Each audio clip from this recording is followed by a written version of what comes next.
সাথে সারাদিনে নতুন একটি পর্বে সকলকে আবারও ওয়েলকাম। এই জায়গাটা হয়তো অনেকে আপনারা চেনেন, অনেকে আবার চেনেন না। যারা চেনেন না তাদেরকে আমি বলছি, এখন আমি দাঁড়িয়ে রয়েছি কামালপুর দক্ষিণ পাড়াতে। আর এখানেই কিন্তু তৈরি হচ্ছে 111 ফুটেরও বেশি মা দুর্গার মূর্তি। তো দুর্গাপুজোর তো আর বেশি দিন দেরি নেই, এটা আপনারা সকলেই জানেন। তো দুর্গা প্রতিমার এই মূর্তি কতদূর রেডি হয়েছে, কতটা বাকি আছে, সবটা আজকে আপনাদের সাথে শেয়ার করব। আর এই কামালপুরে আপনারা কি করে আসবেন সেটাও আপনাদের সাথে ডিটেলসে শেয়ার করব।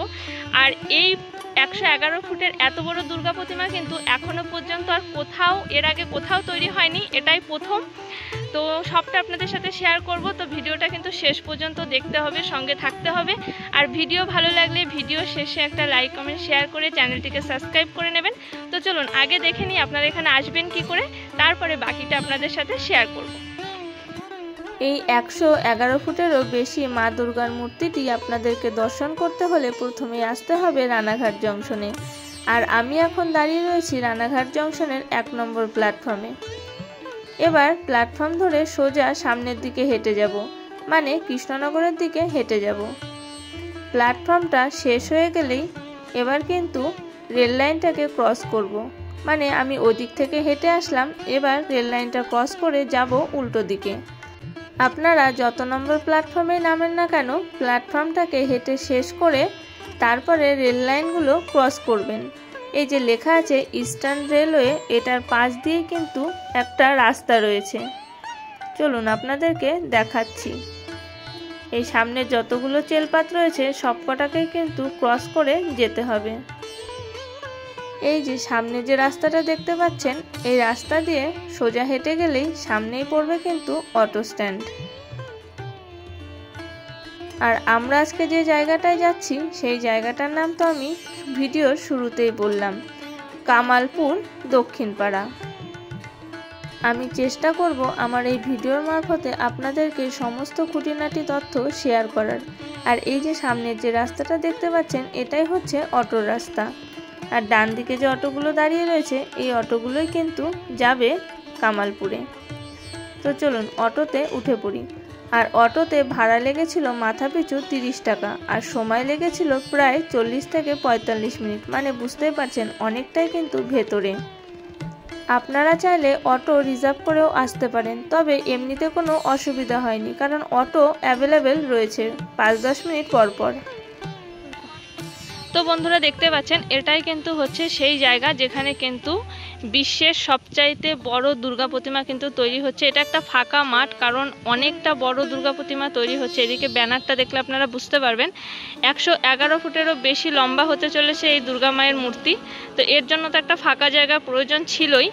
তো সেই জন্য কিন্তু একটা ফাঁকা মাঠের মধ্যে কিন্তু প্রতিমাটা কিন্তু রেডি করা হচ্ছে। তো চলুন এবার যাই সামনের দিকে, গিয়ে দেখি প্রতিমা কতদূর রেডি হয়েছে। কামালপুরের এই পুজোটা কিন্তু 55তম বর্ষে পদার্পণ করলো। আর 55তম বর্ষে পা দিয়েই কিন্তু গোটা বিশ্বকে একদম তাক লাগিয়ে দিচ্ছে। সামনেই কিন্তু এরকম তিরপল দিয়ে কিন্তু ছাউনি তৈরি করা হয়েছে, আর সেই ছাউনির মধ্যেই কিন্তু মায়ের মূর্তি কিন্তু তৈরি করা হচ্ছে। তো এই একটা ছাউনি দেখছেন, সামনেও আরও একটা ছাউনি রয়েছে। চলুন আগে সামনেরটা দেখে আসি, তারপরে এটা আপনাদেরকে আমি দেখাচ্ছি।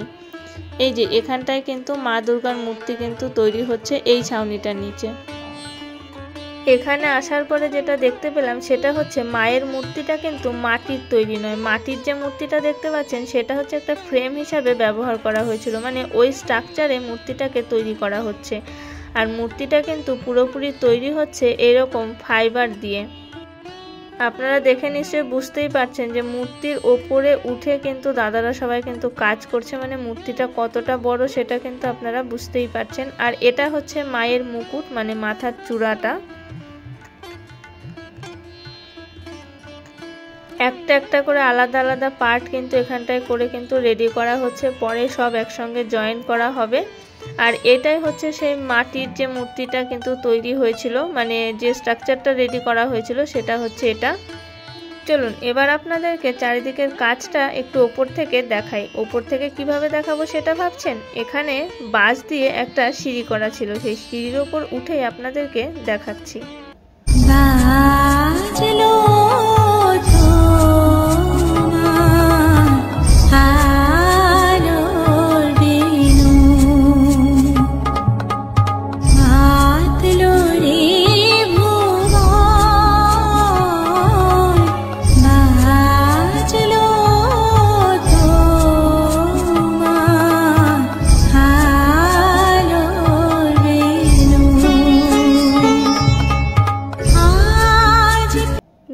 পাও কিন্তু রেডি করা হয়েছে। পা দুটো দেখুন আকারে কতটা বড়। মূর্তিটা যখন দাঁড় করানো হবে তখন ভাবতে পারছেন মূর্তিটার কি আকার নেবে। পা দুটো দেখলে অনেকটা কিন্তু আন্দাজ করা যায়। আর পাশেই কিন্তু ছোট্ট একটা একচালার মধ্যে মাটির মূর্তি তৈরি করা হচ্ছিল। এই মাটির মূর্তিটাই কিন্তু এখানটায় পূজা করা হবে। আপনার নামটা একটু বলবেন? মানে এখানে যে বড় মূর্তিটা যে তৈরি হচ্ছে, মানে এটা মানে মাথাতে এটা হঠাৎ করেই আসলো নাকি এটা আগের থেকেই পরিকল্পনা ছিল? এটা যারা পুজো করছে এই কমিটির পরিকল্পনা ছিল আগের থেকে। আচ্ছা, তো এটা কবে নাগাদ তাও শেষ হয়ে যাবে, মানে পুরোপুরি মূর্তিটা স্ট্রাকচার? এই দুর্গা ঠাকুরের যে মহালয়া আছে না, আচ্ছা, মহালয়া নাগাদ শেষ হয়ে যাবে। এবারে যে মূর্তিটা রেডি হচ্ছে এটা কোথাকার, মানে শিল্পীরা রেডি করছে কোথা থেকে? এটা আছে ধরেন আমার বাড়ি এখানে এই লোকাল এই ধানতলাতেই বাড়ি। আচ্ছা, আর আছে আড়ংঘাটা বইগাছি আছে, দত্তপুকুর আছে, ফাইবারের কাজ যারা করছে ওরা দত্তপুকুরে বাড়ি। তারপর রানাঘাটে গিয়ে। তো পুজোর সময় কিরকম ভিড় হবে বলে মনে করছেন? আমরা তো মনে করছি খুবই ভিড় হবে। তো আপনারা তো শুনতেই পেলেন দাদার মুখ থেকে। এটা কিন্তু মহালয়ার পরে আসলে আপনারা পুরোপুরি দুর্গা মাকে কিন্তু একদম পুরো রেডি অবস্থায় দেখতে পারবেন। তো উদ্বোধনী হওয়ার সময় ইচ্ছা আছে আসার, চেষ্টা করব আসার। তো আপনারাও যারা যারা আসতে চাইছেন আসুন, দেখে যান। মানে এটা একটা অবিশ্বাস্য যে এত বড় মূর্তি হচ্ছে। এর আগে আমি তো কখনো দেখিও নি আর শুনিও নি যে এত বড় মূর্তি হচ্ছে। দেখার ইচ্ছা আছে পুরোটা কমপ্লিট হয়ে যাওয়ার পরে। তো চলুন বাকিটাও আপনাদেরকে ঘুরে দেখাই। ঢুকতেই আপনাদেরকে যে ছাউনিটা দেখিয়েছিলাম সেই ছাউনিটাই কিন্তু এই ছাউনিটা। এখানটায় কিন্তু অসুরের পাটটাকে রেডি করা হচ্ছে। আর এই পুজোটা যেখানে হচ্ছে সেটা কিন্তু একটা গ্রাম, মানে রানাঘাটের যে মেন টাউনটা রয়েছে সেখান থেকে এই গ্রামটা কিন্তু অনেকটা ভেতরে, মানে প্রায় ধরুন 40-45 মিনিট সময় লেগেছিল অটোতে। তবে এখানে রাস্তায় যোগাযোগ ব্যবস্থা কিন্তু বেশ ভালো, মানে বাস চলে না বাট অটোও কিন্তু টাইমে, মানে 10 মিনিট পরপরই কিন্তু অটো ছিল। আর আপনারা কারা কারা আমার সাথে এই মূর্তিটার সম্পূর্ণ রূপ দেখতে চান অবশ্যই কমেন্ট করে জানাবেন। আর রানাঘাটবাসী কারা কারা আছেন কমেন্টে কিন্তু লিখতে ভুলবেন না। আপনারা তো দেখতেই পেলেন মূর্তি কতদূর রেডি হয়েছে না হয়েছে সবটাই বললাম। আর কবে আসলে আপনারা মূর্তিটা ঠিকঠাক দেখতে পাবেন সেটা তো বলেই দিল। মোটামুটি মহালয়ার পরেই কিন্তু মায়ের মূর্তি খাড়া করে দাঁড় করানো হবে এবং আপনারাও দেখতেও পাবেন। তো আর যারা যারা আসতে চাইছেন তারা তো চলে আসেন, কারণ সব কিছু ডিটেলসে অ্যাড্রেস আমি আপনাদেরকে বলে দিয়েছি। আর ভিডিও ভালো লাগলে ভিডিও শেষে একটা লাইক কমেন্ট শেয়ার করে চ্যানেলটিকে সাবস্ক্রাইব করে নেবেন। তো আজকের জন্য আমি এখানেই ভিডিওটি শেষ করছি। দেখা হবে খুব তাড়াতাড়ি আপনাদের সাথে নতুন একটি পর্বে। ততক্ষণের জন্য সকলে ভালো থাকবেন। টাটা।